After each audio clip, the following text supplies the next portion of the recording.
Hello and welcome to all our viewers in Nigeria and around the world to News Cycle on Global TV. We're live in the nation's capital, Abuja. I am Edikan Michael. President Bola Tinubu explained that the decision taken to remove subsidy on petrol was a challenging one but necessary to ensure transparent and accountable energy sector. The president, who spoke at the opening of the 2024 Nigeria International Energy Summit in Abuja, acknowledged that the decision has led to hardship, especially amongst low-income earners, assuring that eventually the economy will improve and the benefit will manifest, represented by the Minister of Information and National Orientation, Mohammed Idris. Tinubu said energy security was a priority for his administration. He stated that the petroleum subsidy has over the years strained out economic resources, leading to inefficiencies and, most importantly, hindering our ability to invest in critical areas of energy security. The Federal Executive Council has approved the adoption of the Orensain report aimed at reduction of costs of governance for implementation. Minister of Information and National Orientation Mohammed Idris disclosed this while briefing State House correspondents at the end of Federal Executive Council meeting presided by President Bola Tinubu at the Presidential Villa Abuja. The minister explained that with the adoption of the report, it means that some agencies, commissions and a Department of Government have been scrapped, some merged, some under some areas and other move under new ministries where they are supposed to perform better. Vice President Kashim Shettima has launched the Light Up Nigeria Southeast initiative in Enugu, describing it as much expected solution to the power supply deficit that has undermined the nation's economy and industrialization. It says the project, which is part of the priorities set by the President Bola Tinubu administration to revamp the economy and ensure rapid industrialization, arouse renewed hope for industrialists, investors and Nigerians who have been to bear the brunt of the country's power challenges for so long. Shettima, during the project's launch in Enugu, also commissioned the 181 geometric power plants in Aba, Abia State to accelerate power supply to industrial clusters in the region. The Senate has confirmed the appointment of Hafsat Abubakar Bakari as Chief Executive Officer of the Nigerian Financial Intelligence Unit, which was forwarded to it by President Bola Tinubu. The confirmation was a sequel to the consideration of a report on the screening of the nominee presented by the Chairman Senate Committee on Anti-Corruption and Financial Crimes, Senator Udenne Megere Emmanuel, APC Benue Northeast. Recall that President Bola Tinubu wrote to the Senate last week seeking the screening and subsequent confirmation of Hafsat Abubakar Bakari as Chief Executive Officer of the Nigerian Financial Intelligence Unit. The federal government have said it would extend its social security payments net to graduates with qualifications from NCE and above. Addressing journalists after the Federal Executive Council meeting, the Minister of Finance and Coordinating Minister of the Economy, Wale Edun, disclosed that the program would see unemployed Nigerian youth being paid stipends. Similarly, Edun stated that the federal government will urgently establish a consumer credit scheme to alleviate the pains of economic adjustment. He noted that the Chief of Staff to the President, Femi Gbajabiamila, will lead a committee that includes the Minister of Budget and Economic Planning, the Attorney General of the Federation, and himself, the Coordinating Minister of the Economy. The Kaduna State government has confirmed 5 deaths following Lassa fever outbreak in the state. The confirmation is in a report on the outbreak of the disease by the State Commissioner for Health, Umar Ahmed, in Kaduna. She stated that initial 6 samples were collected to confirm the outbreak, followed by another 6 samples from contact, which were sent to Bayero University, Kano, for analysis with a 24 to 28-hour turnaround time for the result. According to the report, 99 contacts have so far been line listed and have been followed up, as 19 others also developed some form of symptoms and other samples were collected. The commissioner said that the state government has so far taken some measures to combat the outbreak of the disease. Governor of Bayelsa State Senator Deo Diri has said that his administration was working towards cushioning the effect of the prevailing economic hardship in the country and workers in the state. Senator Diri said that this while addressing members of the state chapter of NLC led by Chairman Barnabas Simon on a nationwide protest against hunger and poverty at the government house Yenagoa. The governor assured that he will meet with the State Executive of Service and the NLC chairman to discuss the modalities to reduce the working hours of civil servants in the state, with a view to mitigating the plight.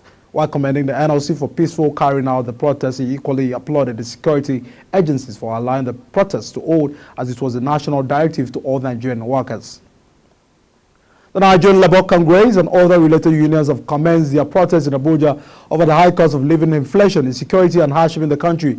Unions taking part in the protests include Medical and Health Workers Union of Nigeria, the FCT Council, the National Association of Nigerian Nurses and Midwives, and the Nigerian Union of Teachers and Construction Workers Union, among others. The protest started from the Labour House headquarters in Abuja at exactly 9:36 a.m. Global Television will keep following the development for you.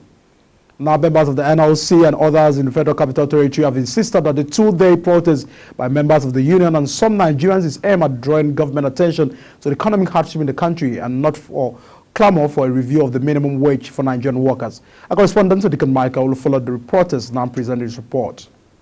The protesters who stormed the National Assembly complex in their separate reactions condemned President Tinubu's pronouncement of abolishing fuel subsidy regime, leading to increase in the price of fuel by more than 200%, combined with the policy of floating the naira, the free fall of the naira against the United States dollar, which has resulted in gross devaluation of the nation's currency. They say this has been the root of inflationary pressure in the country, adding that it has led to food crisis as costs of other essentials including transportation, healthcare, drugs and building materials have more than tripled in less than 1 year.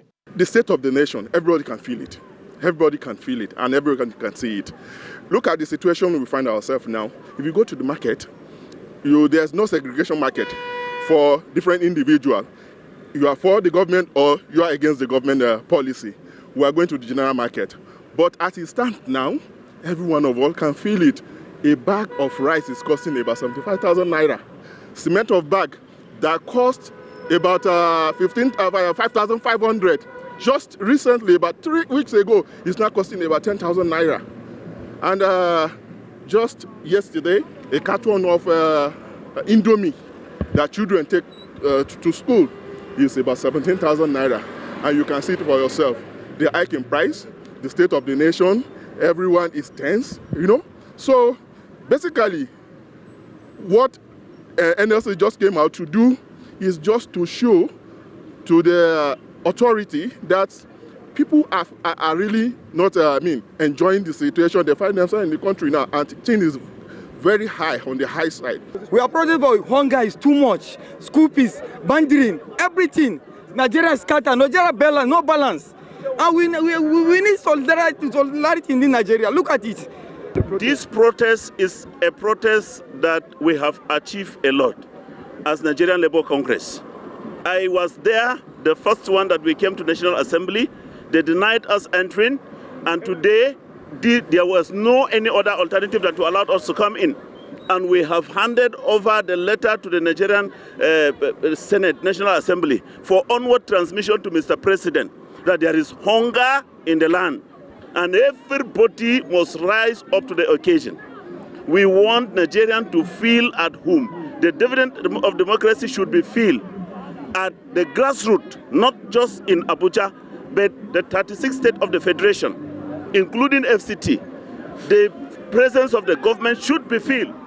So as NLC, we are calling on the federal government to rise up to the occasion that everything, the cost of living is very high and Nigerians are dying. They are dying. Look at, workers are dying. Thank you. A common man can't avoid sugar, they can't avoid rice, they can't avoid whatsoever. But there is hunger in the land. We need them. Whatsoever you buy in the morning, before evening time, time of state, there is no control of price in food. So let them do something. Even a blind man today, blind man can see. You know, a blind man cannot see, but he can see that the economy of the country is somehow disastrous. The protesters further call on governments to open food silos and enforce equitable distribution across the country to fix the 4 refineries as a matter of urgent national priority and put a stop to the dollarization of the Nigerian economy. They also demand the immediate deployment of affordable mass transportation, particularly buses powered by compressed natural gas, to ease the crisis of transportation for the poor Nigerians, among others. We just want the government that has human face to ensure that many people are dying of hunger in Nigeria today. So look at how many people died in the buying of half a bag of rice in Lagos. 7 people died for custom office in Yaba there. So they should bring back this subsidy and cause the dollar to come down and let the economy work.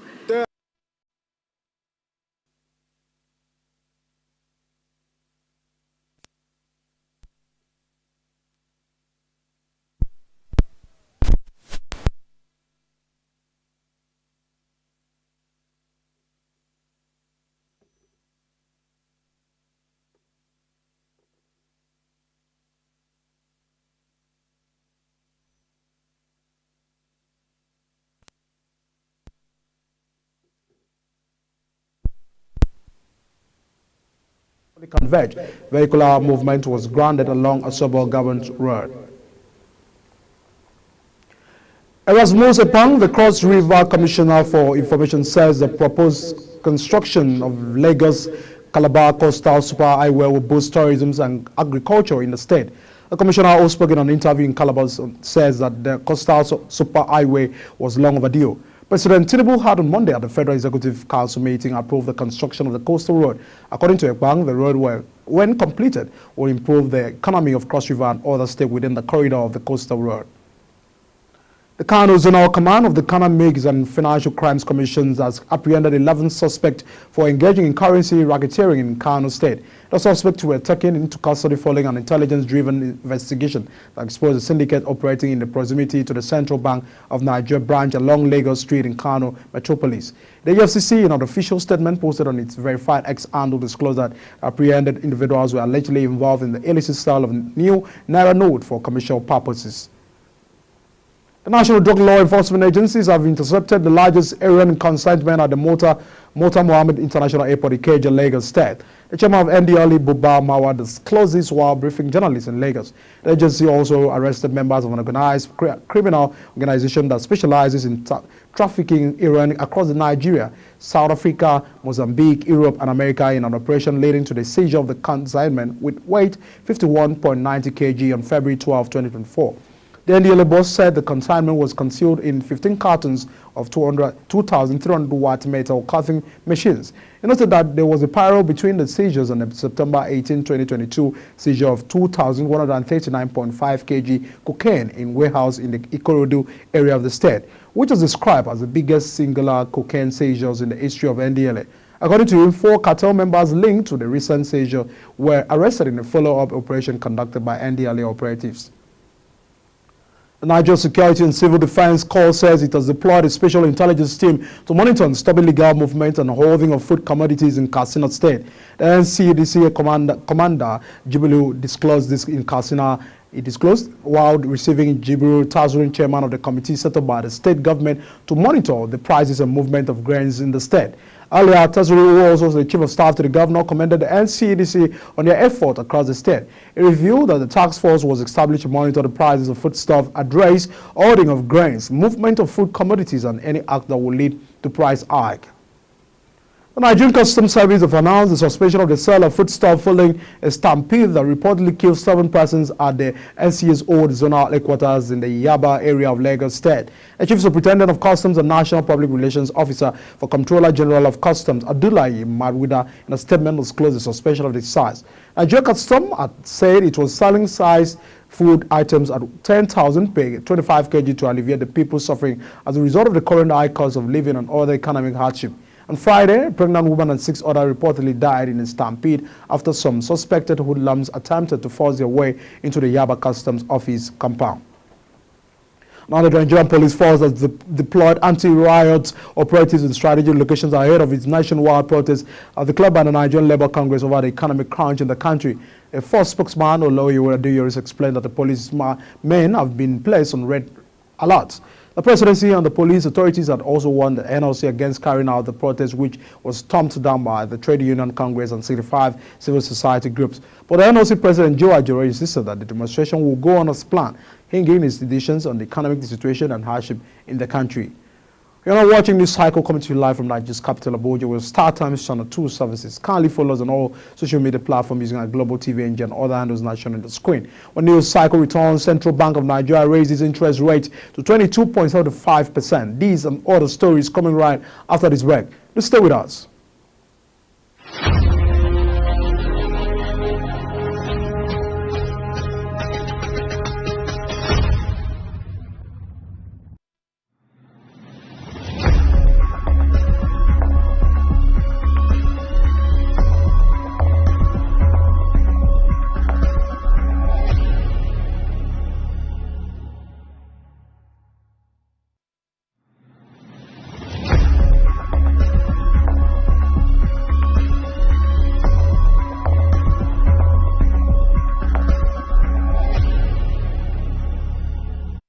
And this is Global Television bringing live broadcasts of news cycle. Many thanks for staying with us.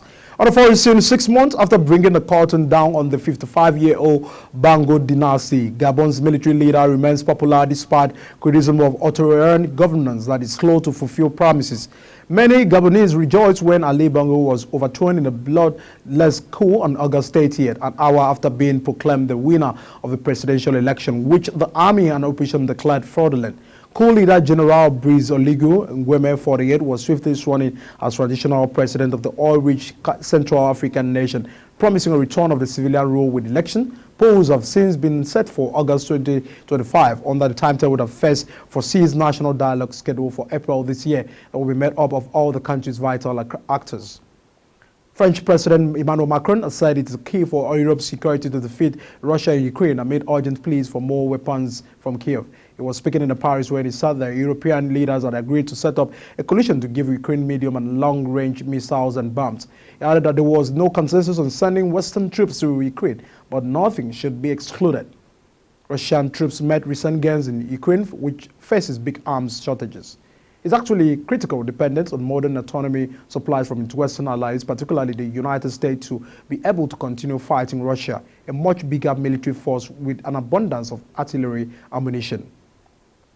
United States President Joe Biden says he hopes to have a ceasefire in the war between Israel and Hamas in Gaza. His comments come amid report of some progress in indirect negotiation involving Israeli and Hamas officials. It will involve aid deliveries to Gaza and the release of more hostages taken during the 7 October Hamas attacks. Israel has now commented, and Hamas officials have been indicated the two sides are not as close to ceasefire deal as Biden suggested. Now let's take a quick look at business. The Senate Committee on National Agency for Science and Engineering Infrastructures commended the agency for championing local content development of solar-powered smart irrigation, tricycles, electric motorbikes, and others with accelerated technology transfer. The Senate Chairman, Senate Committee on Naseni, Francis Onowoji, who led other members to the committee on an oversight visit to Naseni headquarters Abuja, expressed satisfaction while being conducted by the Executive Vice Chairman and Chief Executive Officer of the agency, Kali Aliyu. Other products inspected include animal feed processing machines and the Naseni transformers, electric motorcycles and tricycles, as well as the Naseni home and irrigation solar system. The Central Bank of Nigeria have over $300 million to deposit money to banks in the last 2 weeks amid desperate effort to destabilize the Naira-dollar exchange rate. The Association of Corporate Treasurers of Nigeria made the disclosure in an advisory memo made available to its members. Meanwhile, the Naira appreciated against the dollar to $1,582 to dollar at the close of trading activities on the official market on Monday. According to data obtained from the FMDQ Securities, the increase was 12 Naira to 0.7% from 1,594 Naira recorded at the NAFIM. At the bank market, the Naira slipped slightly to between 1,555 to dollar and 1,560 to dollar following market sentiment. Now, the Central Bank of Nigeria, CBN, has declared that it will be selling foreign exchange value at $20,000 to all qualifying bureau de change operators nationwide. This initiative is a component of larger attempts by the Apex Bank to stabilize the Naira's exchange rate and reduce the forces that fuel the black market. This was made public by the top bank in a fresh circular that was signed by Hassan Mohammed, the director of the Trade and Exchange Department. He said that location will be sold at a rate of 1,301 to dollar, reflecting the low band rate of executed spot transactions on the Nigerian Autonomous Foreign Exchange Market as of the previous trading day dated February 27, 2024. Central Bank of Nigeria has raised the monetary policy rate by 400 basis points to a record 22.75%. The announcement was made by the CBN Governor Yemi Kadoso, who presided over the Monetary Policy Committee meeting for the first time since taking office in September 2023. Recall that in 2023, Nigeria's MPC implemented a strategy of gradually increasing the MPR over 4 consecutive meetings. This culminated in a significant rate of 18.75% by the end of the year. All important indices such as the cash reserves ratio, CRR, and liquidity ratio stayed constant throughout the time despite these aggressive efforts, were remaining 32.5% and the liquidity ratio at 30.0%. And then communities in Adamawa, Jos, Taraba, and Gombe State will experience 4-hour power outages by February 27. The Transmission Company of Nigeria disclosed in a statement signed by its Public Affairs General Manager Ndidi Mba. According to Mba, the outages would occur between TCN maintenance crew would test and inaugurate the new red phase current transformer at Gombe Transmission Substation from 9 a.m. to 1 p.m. As a result, MBAL noted that the JOS and Yola electricity distribution companies were unable to supply electricity to the customers within Gombe, Bio Botisunt, Yola, Savannah, Jalingo, Mayubalo, and Damaturu towns within the 4 hours. A Permanent Secretary, Ministry of Defense, Dr. Ibrahim Abubakar Khan, said that the federal government of Nigeria will continue to reinforce bilateral relations with the United States of military cooperation. Dr. Khan stated this when he also did the delegation of the United States Air War College participants undertaking foreign study tour of allied countries in Ship House, Abuja, describing Nigerian for foreign policy exchange. He said that play a major role in providing peace support operators to many African countries such as Mali, Equatorial Guinea, Liberia, South Africa, Sierra Leone, Guinea, Gambia, Sudan, and other Chad. On entertainment, Australian police are investigating an allegation by a paparazzo that was assaulted by Taylor Swift's father, Ben McDonald, 51, accused of Scott Swift, 71, of striking his face on a single waft. It did not need medical help. This confrontation of Swift and the pop megastar disembarked from a yacht. And the spokesman from the singer did not address the assault claim, but said two people have behaved aggressively towards them. And the sport, Nigeria Super Falcons are through to the final round of the 2024 Paris Olympic Women's Football event qualifiers following a 1-0 victory against the indomitable Lioness of Cameroon at the Moshod Abiola Stadium in Abuja. Esther Okoronkwo, who started the match ahead of Assasat Oshala, scored the only goal in the 14th minute of the encounter to send Nigeria to the final round to the qualifying series when the will mostly like faced Bayana of South Africa, who beat Tanzania 3-0 in the first leg on the first own third qualifier last week. Ajibade and Okonkwo had an effort blocked by Benin and Cameroon's Mana when they blessed over the bar with 2 minutes left in the first period. Super Falcons coach Randy Wandum has urged his team to be more clinical in front of goal. He said this was what's critical if they intend to beat their South African counterpart to the final round qualification ticket to the Paris 2024 Olympics. 9-time African champions Cameroon's Lioness 1-0 in a critical second leg in Abuja. And that is the much we take on the news cycles on Global Television. Many thanks for watching. See you again.